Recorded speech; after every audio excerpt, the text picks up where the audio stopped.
saja. Okey. So untuk seterusnya tajuk kita pada hari ini adalah berkenaan penyediaan garam. Okey nah, penyediaan garam. Jadi yang ni kalau ikutkan agak panjang sikit, mungkin kita akan split, kita akan sambung sebahagiannya ni pada kelas yang akan datang lah. Okey. So yang pertama, untuk tajuk penyediaan garam ni, antara objektif kita pada hari ini adalah untuk kalau ikutkan kita berada di sekolah, kita akan buat eksperimen. Kita akan diberikan dengan beberapa contoh garam, okey, yang ada dekat makmal lah. Okey, dan kita akan uji dia mengenai ketelarutan dan seterusnya kita akan kelaskan dia ada garam yang dipanggil garam terlarutkan, garam tak terlarutkan. Maksudnya terlarutkan dalam apa? Dalam air. Okeynya. Jadi yang ini agak penting apabila kita belajar tentang garam yang seterusnya nanti, okey, contohnya dah masuk penyediaan sifat-sifat garam secara kimia nanti, okey, lebih mudah untuk kita fahami. Okey nah. So kita ada dua jenis, garam terlarutkan, garam tak terlarutkan. Okey nah. Jadi kalau ikutkan garam ni ada banyak, beratus-ratus garam. Jadi macam mana nak ingat? Boleh tak ingat rasanya? Kalau kita ambil masa nak hafal satu-satu, mungkin agak susah. Tapi insya-Allah kita akan cuba bagi tips macam mana nak cuba mudah ingatkan garam-garam larut dengan garam tak terlarut ni. Okey nah. Yang kedua adalah berkenaan penyediaan garam ikut tajuk yang sebenarlah. Salah satunya penyediaan garam ni, jadi objektifnya adalah nak menyediakan garam. Jadi oleh kerana garam ni ada dua jenis, garam terlarut dengan garam tak terlarut, maka penyediaan garam pun dia akan ada dua nanti. Penyediaan garam larut, penyediaan garam tak larut. Okey ya. Jadi seterusnya menghuraikan penyediaan garam terlarut berdasarkan aktiviti dan seakhir sekali membina persamaan ion. Persamaan ion ni sebenarnya adalah salah satu persamaan kimia. Okey nah? Persamaan kimia. Tapi kita lebih banyak menggunakan ion untuk membentuk persamaan itu. Okey, insya-Allah kita tengok nanti. Okey, yang pertama, ketelarutan garam di dalam air. Okey, hak ni umum je.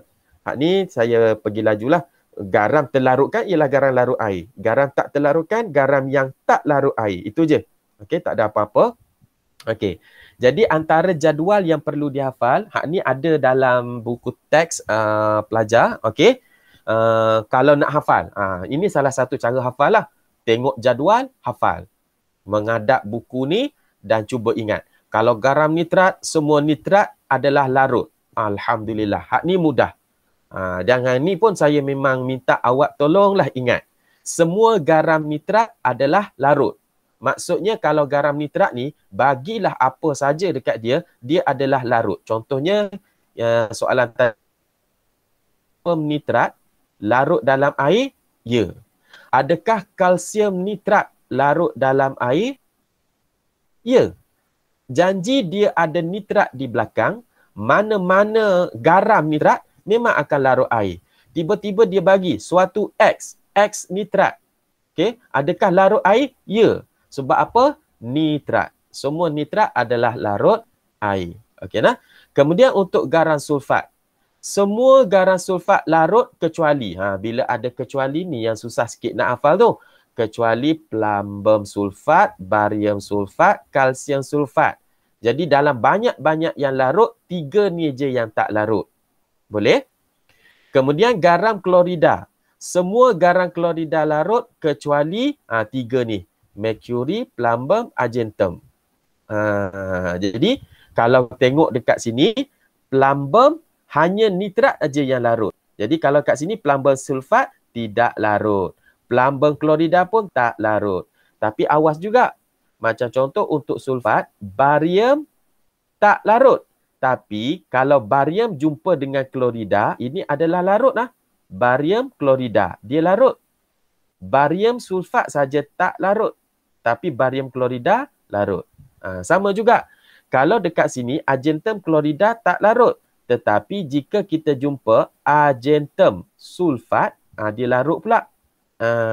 Jadi di situ ada kemungkinan yang kita akan rasa kekeliruan sikit lah di peringkat awal. Okey, untuk garam karbonat, natrium, kalium, amonium. Ini je yang larut. Ini je yang larut. Lain daripada 3 ni adalah tidak larut. Maksudnya apa?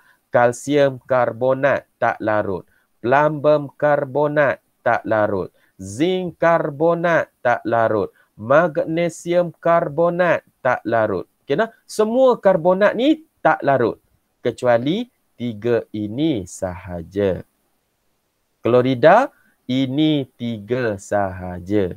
Sulfat, ini 3 sahaja yang tidak larut. Okey nah? Dia berbeza sikit dekat karbonat. Kenapa? Karbonat 3 sahaja yang larut, lain tak larut. Okey? Dan satu lagi, garam amonium, natrium, kalium. Ataupun kita boleh kata dari kumpulan satu lah. Okey nah? Dari garam kumpulan satu, semuanya larut. Berada dalam kumpulan, larut dalam air. Maksudnya natrium ni bagilah apa-apa sahaja. Natrium karbonat, natrium klorida, natrium sulfat, nitrat, semua adalah larut. Tiba-tiba dia bagi larutan natrium X. Larut. Kenapa? Sebab kehadiran natrium. Okey nah? X ni kita tak tahu. Mungkin manganat, mungkin sulfat, mungkin fosfat, mungkin whatever lah. Tapi sebab dia bergabung dengan natrium, maka dia adalah garam larut. Okey nah? Sebenarnya dalam buku teks tu pun ada dia cuba bagi petua. Dia bagi petua untuk nak menghafal garam-garam larut tu. Cuba tengok. Faham tak? Berdasarkan apa yang kita dah tengok tadi tu, okey? Cuba kita tengok formula yang diberi dalam buku teks tu. Faham tak? Dia panggil kaedah mnemonik. Okey nah? Contohnya untuk garam klorida, garam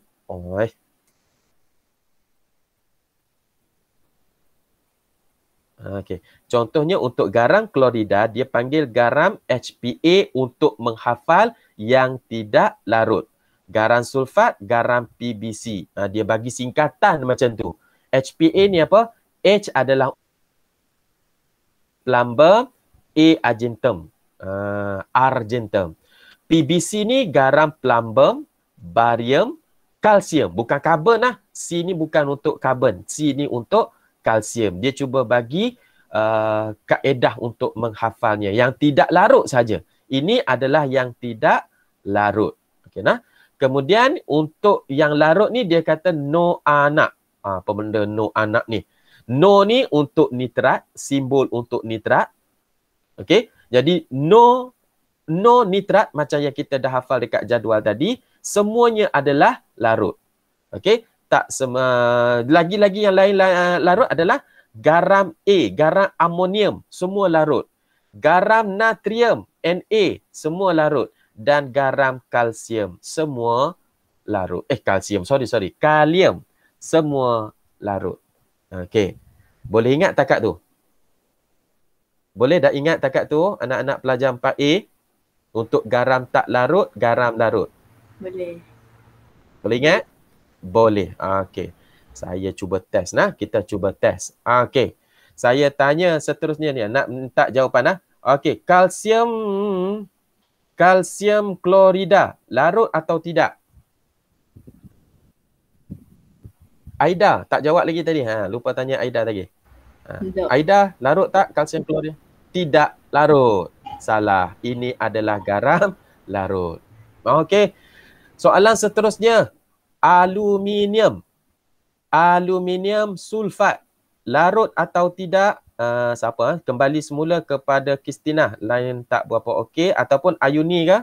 Aluminium sulfat. Larut tak? Aluminium sulfat tak larut? Alah. Aluminium sulfat larut. Seterusnya. Kita ada zinc nitrat. Siapa pula? Zinc nitrat. Ayuni ke?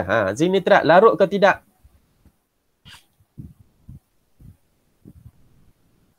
Ayuni?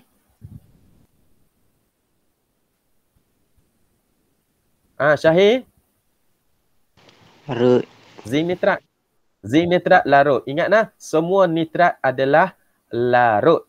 Tadi kalsium klorida, kenapa siapa tadi jawab tak larut? Okey nah, salah sebab ni larut. Yang tak larut adalah kalsium sulfat. Hak ni tak larut. Okey, aluminium sulfat adalah larut. Okey, kalsium sulfat tak larut. Aluminium ni bukan A yang garam HPA tu. HPA oh, kalau ikutkan dalam sulfat tak ada A pun, dia PBC tadi. Okey. Jadi daripada sini nampaknya masih lagi kurang ingat lah. Okey nah. Saya cuba bagi tips yang cara saya lah untuk menghafal garam larut dengan garam tak larut ni. Okey ya. Yang pertama untuk garam sulfat tu, okey, saya ambil hak sulfat dulu, okey. Untuk garam sulfat ni, okey, saya gunakan petua adalah Superman. Superman cannot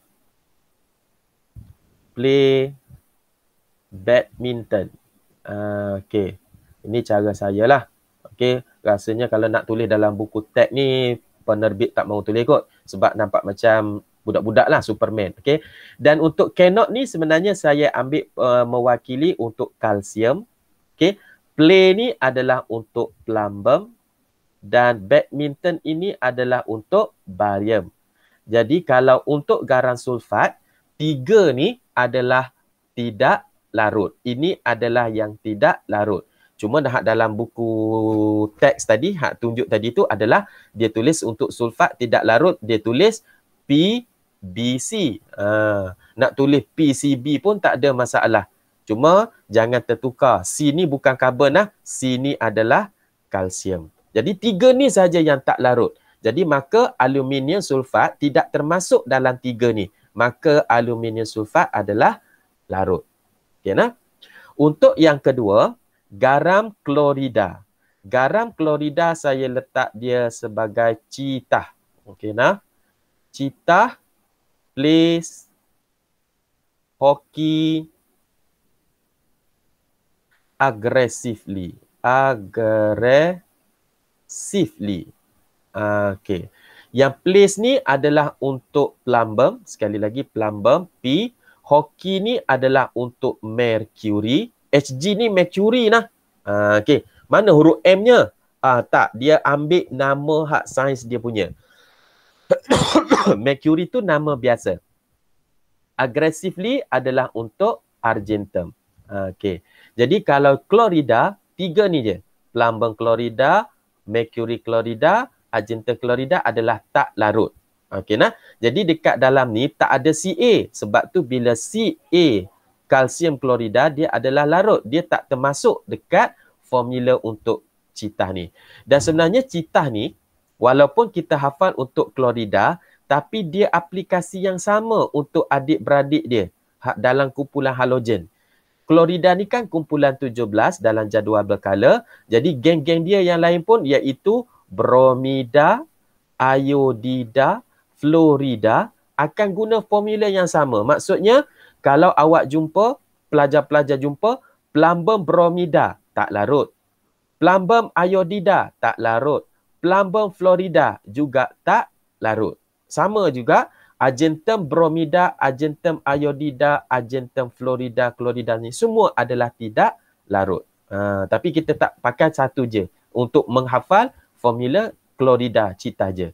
Hak ni awak nak letak sendiri pun tak apalah, beruang ke, ikan ke, fish ke, whatever, tak ada masalah lah. Cuma kita tahu mereka ini adalah datangnya daripada satu kumpulan iaitu kumpulan 17. Boleh tak? Jadi yang tak larut yang kita hafal utama 3 daripada sulfat, 3 daripada klorida. Jadi hak seterusnya adalah hak larut lah. Macam hak larut tadi kita dah faham dah. Ini hak larut pula nah. Hak larut tadi kita dah faham dah. Ini tak larut tadi, lupa nak tulis. Ini adalah tak larut punya garam. Okey, yang larut semua nitrat, mudah. Okey, dan satu lagi garam yang larut adalah untuk karbonat. Ini juga saya ada formula lah, gunakan karbonat. Ka, name, aman, za, power. Okey. Allah, tak keluar. Kisah dah. Power. Okey. Kenapa ini versi bahasa orang putih? Dulu kan silibus bahasa orang putih. K ni untuk karbonat, name ni untuk natrium, amanza ni untuk amonium, dan power ni ini dalam bahasa orang putih adalah potasium. Okey, dalam bahasa Melayunya ia adalah kalium. Jadi ini power ni sebenarnya untuk kalium. Jadi ini sahaja yang larut untuk karbonat. Natrium karbonat, amonium karbonat, kalium karbonat. Itu sahaja yang larut. Okey nah. Jadi kalau pelajar-pelajar suka hak saya punya cara ni, boleh ambil. Ataupun kalau suka cara yang hak dalam buku teks tu pun, boleh ambil. Ataupun kalau nanti ada ikuti program hak kelas tuition alkimia Pendang tu, tengok macam kurang dah. Macam hampir tak ada dah penyertaan daripada pelajar sekolah air putih dalam. Okey, Cikgu Hajar masih lagi bincang tajuk-tajuk tingkatan 4 tu. Okey. Minggu lepas siapa yang hadir? Yang masuk kelas tu? Tak ada kan? Saya duduk tengok-tengok tu tak ada je pelajar air putih dalam. Okey. Jadi nak guna cara buku teks boleh, cara saya boleh. Janjinya awak boleh ingat, insya-Allah. Okey. Seterusnya, berkenaan ketelarutan garam dalam air, hak plumbing iodida. Okey, ada sedikit maklumat tambahanlah berkenaan plumbing iodida ni. Okey. Tadi kalau ikutkan ketelarutan tu kita guna air biasa. Tetapi plumbing iodida ni dia ada sedikit istimewa. Apa istimewa? Apa istimewanya plumbing iodida ni? Okey. Dalam air biasa dia memang tak larut, tetapi dia ada sifat yang special sikit apabila dalam air panas. Plumbing iodida nah. Okey. Okey, air panas dia larut. Okey. Air panas dia larut dan bila sejuk kembali pepejal akan terbentuk semula. Itu dia punya sifat istimewa plumbing iodida. Okey nah, dan plumbing klorida. Dia larut dalam air panas. Okey ya. Kalau tadi hak lain-lain tu garam tak larut tadi tu, air panas ke air sejuk ke dia tak larut semuanya. Contohnya kalsium karbonat, batu kapur. Air panas ke air sejuk ke dia memang tak larut lah. Okey, jadi hak plumbing ni ada sedikit keistimewaan. Seterusnya, ni gambar rajah sajalah nak menunjukkan asalnya pepejal bila panas larut, bila sejuk terbentuk semula. Kemudian untuk plumbing iodida asalnya tak larut, air sejuk, bila panas larut dan bila disejukkan kembali terbentuk semula pepejal kuning. Itu je lah. Okey. Kemudian untuk hari ini, okey, saya mungkin pergi tak lama sebab sebenarnya untuk tajuk penyediaan garam terlarutkan ni, dia sebenarnya adalah kembali kepada tajuk yang kita belajar, sifat kimia asid. Okey nah, sifat kimia asid. Apa tu? Iaitu tindak balasnya dengan logam oksida, dengan logam karbonat dan juga dengan alkali. Okey, cuma kita nak pilih kaedah mana sesuai untuk nak sediakan. Contohnya kalau kuprum sulfat, nak sediakan garam kuprum sulfat, kita tak boleh buat tindak balas peneutralan. Hak peneutralan saya bagi link YouTube yang Cikgu Nur bayar tempoh hari. Okey. Kalau kuprum sulfat, dia ada cara dia. Dia tak boleh suka-suka kita nak ambil contohnya kuprum hidroksida dengan asid sulfurik. Okey, dia ada syaratnya. Contohnya kuprum sulfat ni kita hanya boleh gunakan kuprum oksida ataupun kuprum karbonat ditindak balaskan dengan asid sulfurik. Macam tu. Dia tak boleh pakai kuprum terus. Okey, ada syarat-syaratnya. Okey, contohnya kalau saya nak sediakan zinc sulfat. Zinc sulfat okey, tak ada masalah. Zinc sulfat mana nak tulis kat mana ni? Okey, kalau zinc sulfat saya boleh aja ambil zinc terus pun boleh, guna zinc oksida pun boleh, guna zinc karbonat pun boleh untuk ditindak balaskan dengan asid sulfurik. Boleh. Ada 3 bahan boleh digunakan. Kuprum 2 aja. Okey nah. Jadi hak ni yang kita nak tengok berkenaan penyediaan garam. Okey, ni rumusan. Ada dalam buku teks juga kalau tak silap saya. Okey.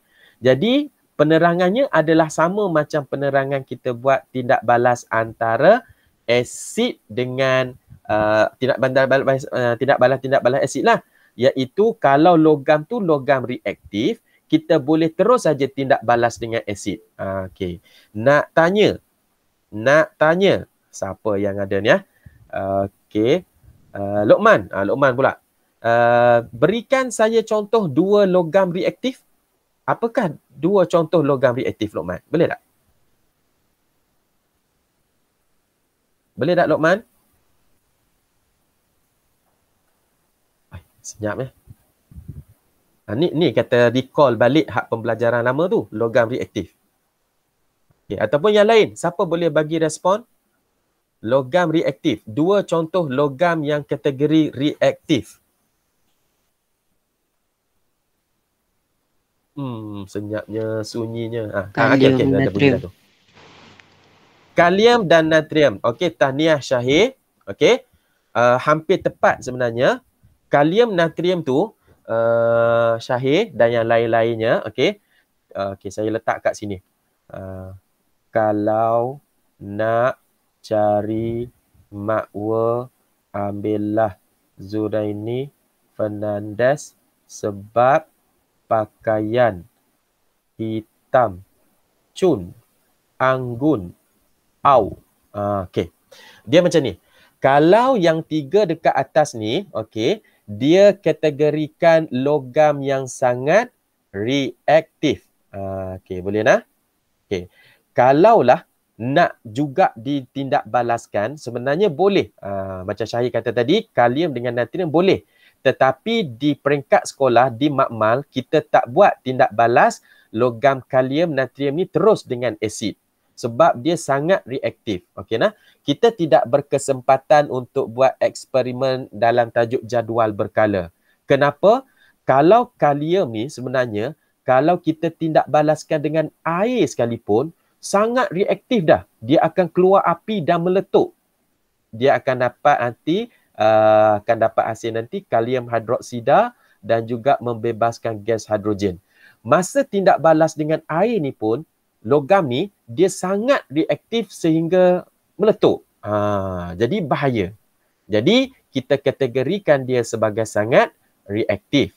Boleh. Jadi boleh bertindak balas, tetapi kita tidak buat secara amali di sekolah. Okay. Jadi logam reaktif, kita ambil hak pangkat bawah sikit. Okay. Yang nak tahu dia tu logam reaktif, kita tengok macam ni. Dalam asid ni, dia ada ion hidrogen. Okay. Jadi bila saya bagi siri ini, satu siri ni, awak tengok mana kedudukan hidrogen. Hidrogen duduk dekat sini. Sebenarnya mana-mana logam yang duduk di atas daripada hidrogen ni, kita akan kategori dia reaktif. Tapi selalunya logam yang reaktif yang kita tindak balaskan dengan asid, kita ambil ni je, magnesium, aluminium dengan zinc. Kenapa? Sebab ni memang dia reaktif. Kalau semakin ke bawah, semakin menghampiri hidrogen ni, kereaktifan dia tu dah makin kurang. Reaktif juga boleh. Boleh. Macam asid tindak balas dengan besi. Boleh je, tak ada masalah. Dengan stannum boleh, dengan plumbum boleh, tak ada masalah. Cuma kereaktifannya tu semakin berkurang. Itu je. Jadi selalunya dalam kelas, dalam amali, jika minta tindak balas logam reaktif dengan asid, kita akan bagi contoh zinc ataupun magnesium. Okey nah? Aluminium jarang-jarang kita pakai. Okey. Sebab zinc, magnesium ni biasa. Boleh Okey. Seterusnya, tindak balas antara asid dengan oksida logam. Hak ni mana-mana boleh. Dia logam reaktif ke? Oksida logam ni, dia logam reaktif ke? Dia logam kurang reaktif ke? Yang duduk bawah daripada hidrogen pun boleh. Kuprum oksida pun boleh. Plumbum oksida pun boleh. Zinc oksida boleh. Magnesium oksida pun boleh. Tak ada masalah. Okey nah. Dan untuk karbonat logam, sama macam oksida logam. Dia duduk kat mana punya logam pun boleh. Tak ada masalah. Kuprum karbonat boleh. Plumbum karbonat boleh. Zinc karbonat boleh. Magnesium karbonat boleh. Hak lain-lain ni pun boleh. Stannum karbonat pun semua boleh. Okey. Cuma ada satu lagi, okey, untuk penyediaan garam dari kumpulan satu. Ni garam hak umum nah, hak bukan kumpulan satu. Okey. Kita guna logam terus, guna oksida logam, guna karbonat logam. Tapi dari kumpulan satu, oleh kerana kan tadi cikgu cakap dia sangat reaktif, membahaya, meletup dan sebagainya. Jadi bila nak tindak balaskan, nak dapatkan garam daripada kalium something, natrium klorida ke something, kita guna tindak balas peneutralan, iaitu kita ambil asid dengan alkali. Barulah lawan dia sepadan. Asid dineutralkan oleh alkali. Boleh nah? Jadi alkali ni sama ada nak guna natrium hidroksida boleh, kalium hidroksida kalau nak dapatkan garam kalium, ataupun kita ada amonium hidroksida. Boleh. Dan asid ni terpulanglah nak guna asid apa? HCl ke? Okey, nak guna HNO3 ke? Okey, mana-mana asid. Jadi kalau dalam kumpulan yang ada Na, K dan amonium, so kita guna tindak balas peneutralan. Okey. Untuk hari ni takat tu. Ada satu lagi sebenarnya garam tak terlarutkan. Yang ni saya akan bawa pada kelas akan datang. Tak nak bagi panjang sebab yang ni dia ada sambung sikit nanti, dia akan jadi panjang kalau kita terus buat hari ni. Okey, ada nak tanya tak untuk hari ni? Boleh tak hafal ni siri ni? Sebab nanti masa nanti tingkatan 5 pun akan ada gunanya ni nanti ni. Okey, saya sebut sekali lagi kod-kod pelajar terlupa hak saya sebut tadi. Kalau nak cari makwa, ambillah Zuraini Fernandez sebab pakaian hitam, cun, anggun, au. Ni boleh. Dan ada yang kaedah hafalannya tu lebih ukhrawi sikit. Okey. Kalau nak kahwin mesti ada zakat fitrah supaya apa benda lah, saya lupa dah tu. Boleh juga hafal lah kaedah macam mana-mana pun, tapi tolonglah ingat siri ni. Boleh tak? Boleh tak? Boleh tak hafal tu? Boleh. Okey, insya-Allah. Okey, jadi sebelum saya akhiri untuk kelas hari ni, setakat tu je, saya tak mau video panjang-panjang dah. Okey, ada apa-apa nak tanya? Ada apa-apa nak tanya? Tak ada. Kalau tak ada, kita nak stop kat sini dululah untuk hari ni. Tapi untuk soalan, okay, kita akan ambil satu sesi yang lain nanti untuk